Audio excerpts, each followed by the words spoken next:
गंभीर, सौम्य, निडर, साहसी, सब कुछ जानते हुए भी चुप बैठे रहने वाले ऐसे हैं धनु राशि वाले। क्योंकि ज्ञान जो होता है वह दिखाने के लिए नहीं होता, उस कहीं भी रहे उसकी किरणें बाहर आती ही आती हैं। ऐसे हैं धनु राशि वाले।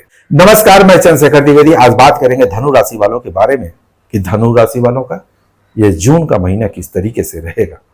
क्योंकि मई में राहु और गुरु का गोचर, और वही जून में मंगल का गोचर और बुध का गोचर, तो ये आने वाले समय में धनु राशि वालों के लिए क्या प्रभाव डालने वाले हैं, इसके बारे में चर्चा करेंगे। क्योंकि गुरुदेव जो है अतिचारी अवस्था में गोचर करना, कहीं न कहीं यह समय काल में एक तूफान, एक हलचल देखने को मिल रहा है। यही समय काल महाभारत के समय काल में भी आया था, यही समय काल द्वितीय विश्व युद्ध के समय काल में भी आया था, कोरोना काल में भी आया था, और यही समय काल सन 2025 में भी आया हुआ है, जो कि पाकिस्तान पे भी एक बारिश की तरह, एक तूफान की तरह बरसाते हुए दिखने को मिल रहा है। तो चलो हम बात करते हैं सन 2025 जून का महीना धनु राशि वालों के लिए किस तरीके से रहेगा, क्या इनको अपने आप का ध्यान रखना चाहिए, इनके जीवन में क्या बदलाव होने वाला है, धनयोग कैसा रहेगा, स्वास्थ्य कैसा रहेगा, इनका पारिवारिक स्थिति कैसा रहेगा, इनका करियर कैसा रहेगा, इसके बारे में चर्चा करते हैं। लेकिन सबसे पहले मैं आपको यह भी बता दूं, कर्म प्रधान है, कर्म से बड़ा कुछ भी नहीं। आपकी सोच, आपकी बुद्धि, आपकी साहस आपको महान बनाती। जो धनु राशि के राशि स्वामी हैं गुरुदेव हैं, बृहस्पति देव हैं, कहीं न कहीं उनका अंश तो रहता है, प्रभाव तो रहता है। तो धनु राशि वाले कुछ भी हो, इससे तो परे नहीं हो सकते हैं। गुण तो उनके अंदर आता ही आता है। अब हम बात करेंगे यह समय काल राहु, गुरु, मंगल और बुध, शुक्र का इन पे क्या प्रभाव डालने वाले हैं, इसी बारे में चर्चा करते हैं। स्वयं गुरु और शनि की दृष्टि प्रथम हाउस पे पड़ते हुए नजर आ रही है। गुरुदेव की दृष्टि यदि जहां पड़ती है वहां पे यदि कोई बुरा ग्रह है या कोई प्रभाव हार्डवर्क कराने वाला ग्रह है तो थोड़ा सा यहाँ पे दया दिखाते हुए नजर आ रहा है। शनिदेव की प्रथम घर में दृष्टि, गुरु का प्रभाव यहाँ पे पड़ना, कहीं ना कहीं आपको यहाँ पे न्यायपूर्ण तरीके से और आपकी पर्सनालिटी को निखारते हुए नजर आ रहे हैं। आप देखोगे आपका मान सम्मान बढ़ेगा, आप कोई भी काम बड़े ही न्यायपूर्ण तरीके से करना पसंद करोगे। यहाँ पे विशेष आपको गुरुदेव प्रथम हाउस से बैठना, खान पान की रुचि बढ़ते हुए नजर आएगी। यहाँ पे आपको अपने खान पान पे विशेष ध्यान देने की जरूरत है। यदि आप खान पान कंट्रोल में नहीं करोगे तो आपका शरीर बढ़ते हुए नजर आएगा, फैटी होते हुए नजर आएगा। यहाँ पे गुरुदेव को प्रथम हाउस से बैठना, अपने खान पान पे विशेष ध्यान देने की जरूरत है। बाकी बुद्धि, विचार और आपके पर्सनालिटी को यहाँ पे इस समय काल में गुरुदेव जो है बढ़ाते हुए नजर आ रहे हैं, और वो भी नॉर्मल तरीके से नहीं, 2.5 गुना स्पीड से बढ़ाते हुए नजर आ रहे हैं। मतलब जो भी चीजें होती हैं बहुत ही तेज इस काल समय में होती हैं जब गुरु अतिचारी अवस्था में आते हैं। तो निश्चय ही है अच्छा आपके लिए है। यदि आपके धन भाव की बात करें तो मंगल की दृष्टि आपके सेकंड हाउस में पड़ते हुए नजर आ रही है कि धन के लिए आप यहाँ पे बहुत ज्यादा व्याकुल, बहुत ज्यादा तटस्थ, किसी भी तरीके से धन को अर्जित करना है, यह भावनाएं आएंगी। तरह तरह के आप यहाँ पे उपयोग, तरह तरह के आप यहाँ पे युक्ति करते हुए नजर आओगे। निश्चय ही धन के लिए मंगल का सेकंड हाउस में बैठना काफी अच्छा माना जाता है, और यह समय काल धनु राशि वाले के लिए काफी अच्छा है। थर्ड हाउस पे राहु, गुरु, मंगल की दृष्टि कहीं न कहीं यह दर्शाता है काम के प्रति भी आप इस समय काल में बहुत ज्यादा तटस्थ नजर आओगे। जो भी करना है काम अच्छे से करना है, यही राहु दर्शाता है। गुरु क्या करते हैं, न्यायपूर्ण तरीके से करना चाहते हैं, गुरु ज्ञान के तरीके से करना चाहते हैं। गुरुदेव का भी यही काम है। मंगल क्या करेगा, किसी भी तरीके से बस मुंडी नीचे किया, सर नीचे किया और करना है, यही भावना इस समय मंगल का होते हुए नजर आएगा। सिर्फ जून का ही महीना नहीं बता रहे हैं आपको, यह मई से लेके आपके जीवन में स्टार्ट हो जाएगा। 18 मई के बाद देखोगे आपके जीवन में परिवर्तन आना धीरे धीरे चालू हो जाएगा। जून जुलाई में पीक लेवल पे आप रहोगे, आपके अंदर परिवर्तन यह देखने को मिलेगा।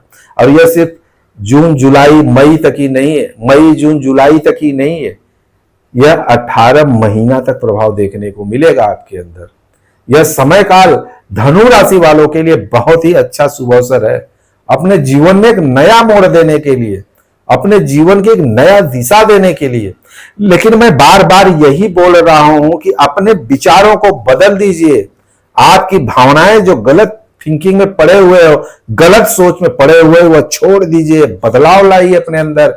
यदि आप बैठे हुए हो तो परिवर्तन निश्चित है, कोई रोक नहीं सकता, क्योंकि ग्रह नक्षत्र सब इसका प्रभाव पड़ता ही पड़ता है।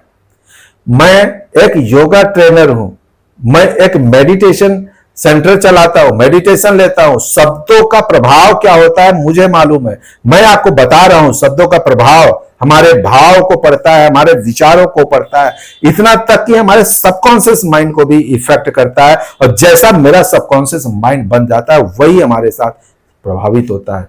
यदि हम दिन में सपने देखें, दिन में तारे देखें, देखने की कोशिश करें तो वह भी दिखेगा, हमें दिखेगा, आपको नहीं दिखेगा। जैसी हमारी भावना, जैसी हमारी निगाह होती है वही हमारे साथ होता है। यह ध्यान रखना, आपके साथ जो कुछ भी हुआ यह भूल या परिवर्तन का समय है, अपने विचारों को बदलने का समय है, कार्य में करने के लिए समय है। उठो, जागो और अपने कार्य को करो। आपका कार्य और आपका सोच ही आपके जीवन की नई दिशा देती है। और जिस भाव से रहोगे, ग्रह नक्षत्र वही दिशा आपको ले जाएंगे। शिक्षा की बात करें, यदि आप कुछ शिक्षा के क्षेत्र में हो, निश्चय ही आपको सफलता मिलेगी। आपके संतान शिक्षा के क्षेत्र में है, निश्चय ही सफलता मिलेगी। शुक्र का दृष्टि, शुक्र का आपके पंचम भाव पे दृष्टि कहीं न कहीं आपको यहां पे अपोजिट सेक्स के प्रति आकर्षित करते हुए नजर आ रहा है। अब सावधानी रखने की बात दूसरी यहां पे आती है कि आपके 6th हाउस में शनि की दृष्टि, शनि की दृष्टि 6th हाउस में पड़ना आपके स्वास्थ्य के लिए अच्छा नहीं है। देखो, हर ग्रह जो है, समय जो है अच्छा और बुरा लेके चलती है, वह आपको बताती भी है। यहां पे आप यदि सावधानी नहीं रखोगे तो सब काम बिगड़ सकता है। वही स्थिति स्पष्ट रूप से मैं आपको बताना चाहता हूं। जो समय काल बोलता है, जो यह गणित बोलता है और यह ग्रहों की जो स्थिति बोलती है, उसके बारे में मैं आपको बता रहा हूं। 6th हाउस में शनि की यदि दृष्टि पड़ रही है, यदि नहीं पड़ रही है, उसका प्रभाव यह पड़ता है कि आप यदि स्वास्थ्य पे ध्यान नहीं दोगे तो स्वास्थ्य को लेके आप परेशान रहोगे।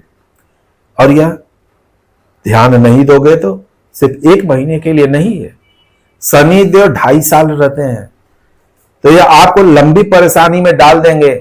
इसलिए हर इंसान को अभी के लिए नहीं, हरदम के लिए फिलहाल आप अभी से योग, ध्यान, व्यायाम अवश्य करें। आपने खान पान पे विशेष ध्यान दें। धनु राशि वालों के लिए स्वास्थ्य का विशेष ध्यान देने के लिए कहा जा रहा है। स्वास्थ्य यदि सही है, यदि आप अपने ध्यान, अपने विवेक और बुद्धि स्वास्थ्य पे ध्यान देते हो, बाकी सारी आपका योग जो बन रहा है यह एक इतिहास बनाने के लिए बन रहा है। सुचारू रूप से जागृत हो, निश्चय ही यह समय काल आपके लिए बहुत ही अच्छा साबित होने वाला है। आपका वैवाहिक जीवन अच्छा होने वाला है। आप देखोगे आपके पार्टनर के साथ आपका अच्छा विचार, अच्छा व्यवहार रहेगा, एक दूसरे का मान सम्मान, एक दूसरे का आदर, एक दूसरे को समझते हुए नजर आ रहे हो। यही स्थिति यदि आपके पार्टनरशिप व्यवसाय में देखा जाए, निश्चय ही गुरु की दृष्टि है, आपके लिए अच्छा साबित होने वाला है। धन योग आपका यहाँ पे बनते हुए नजर आ रहा है। आपके पार्टनर के साथ आपका अच्छा व्यवहार यहाँ पे देखने को मिल रहा है। विदेश से संबंधित यदि आप कुछ काम करना चाहते हो, विदेश जाना चाहते हो, आपने कभी सपने में भी सोचा होगा कि मुझे विदेश जाना है, इच्छा जाहिर की होगी, वही सपना, वही इच्छा फिर से जागृत होते हुए नजर आ रही है। और यदि आप जाना चाहोगे तो इस समय काल में आपको अच्छा चांसेस मिलेगा, अच्छा अपॉर्चुनिटी मिलते हुए देखा जा रहा है। सब मिला के यदि बात करें, धनु राशि वालों के लिए एक अच्छा सौगात, उनके जीवन में एक नया परिवर्तन, उनके जीवन में एक नया साहस की प्रवाह होने वाला है। और आपको यहाँ पे पॉजिटिव रहना है। निश्चय ही धनु राशि वालों के लिए यह समय काल काफी अच्छा होने वाला है। मैं यही भगवान से प्रार्थना करता हूँ आपके जीवन में आपका जो भी इच्छा हो पूर्ण हो, आपका जीवन सुखमय और समृद्धमय हो। यदि आप हमारे चैनल को पहली बार देख रहे हैं और हमारा वीडियो पसंद आया हो तो लाइक और सब्सक्राइब जरूर करिएगा, क्योंकि यह आपके लिए भी और हमारे लिए भी शुभ मुहूर्त है। नमस्कार।